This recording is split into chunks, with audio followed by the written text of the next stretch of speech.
On this episode of China Uncensored, don't worry, the Chinese military has you covered.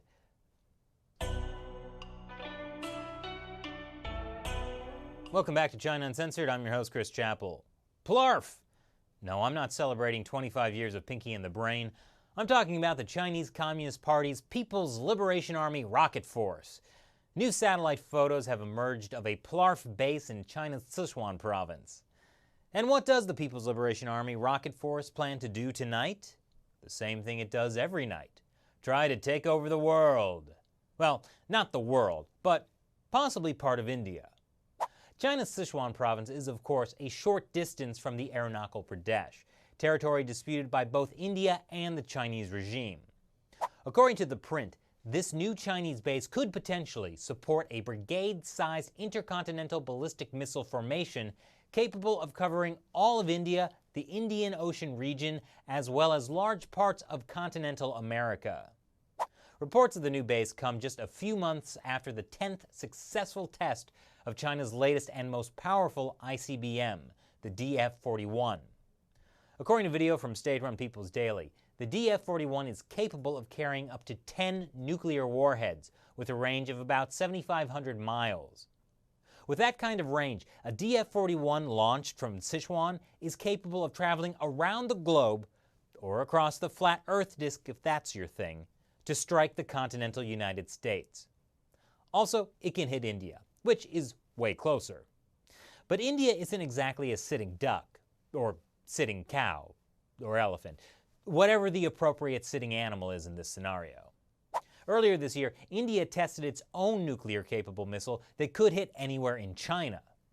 Then in March, China sold Pakistan a powerful tracking system in an unprecedented deal that could speed up the Pakistani military's development of multi-warhead missiles, which was then later followed by China's DF-41 test and news of the new missile garrison.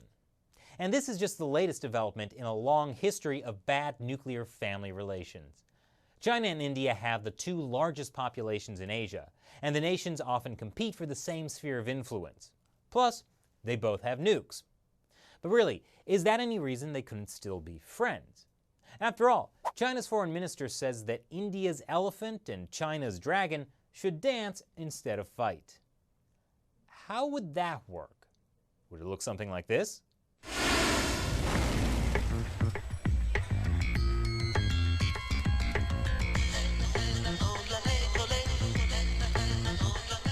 Unfortunately, in the past, India and China have been more interested in fighting than dancing. China and India fought a brief but bloody war in 1962 over disputed territory, and they still periodically have confrontations over the same territory, like the longer, but fortunately not bloody confrontation last summer.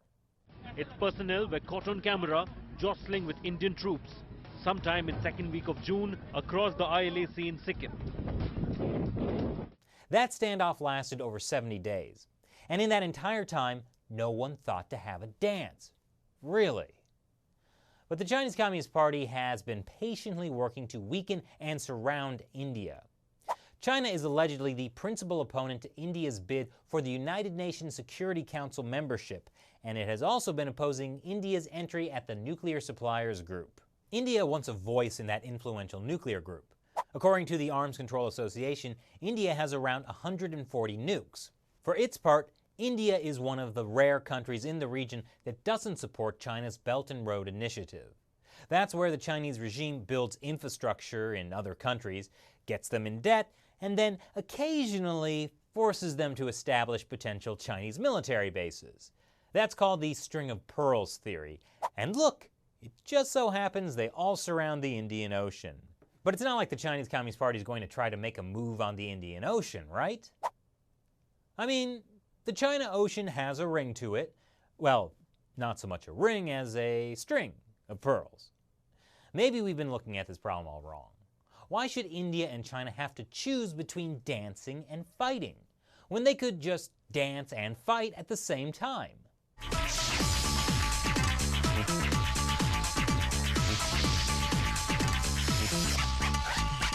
Now that's a dance-off. Then again, with India and China both able to cover each other in nuclear missiles, the fate of the world should probably depend on more than just Great choreography. I think I'm ready for new world leadership. So what do you think of China's new missile base? What is the risk to India? Leave your comments below. And before you go, it's time to answer a question from a fan who supports China Uncensored on the crowdfunding website Patreon. Jonathan Swanberg asks, with the United States announcing its United States Space Force, do you think China will follow suit? I mean, they already have a frickin' laser in the works. Is this just wishful thinking for someone who wants to join the Space Marines? Great question. Back in 2014, there were rumors that the Chinese military was going to establish a space force, but those rumors were never confirmed. But regardless, the Chinese space program is already a branch of the military, the Chinese Communist Party's military. And they're already weaponizing space, like with frickin' lasers, as you pointed out. And I assume they believe Mars has belonged to China since ancient times, because it is called the Red Planet. Anyway, in my view, the US sees the Chinese regime's space plans as a real threat, and is responding to that by establishing the US Space Force. But Jonathan, trust me, you don't want to join the Space Marines. It's not going to be pretty once you have to fight the aliens.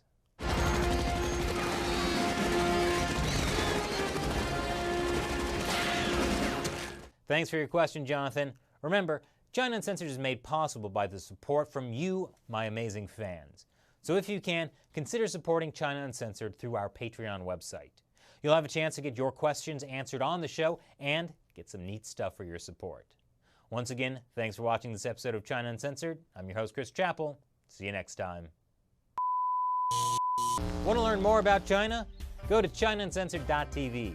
We have full half-hour episodes there every Friday. You can also watch our TV show on the China Uncensored app on Apple TV, Roku, and Amazon Fire TV.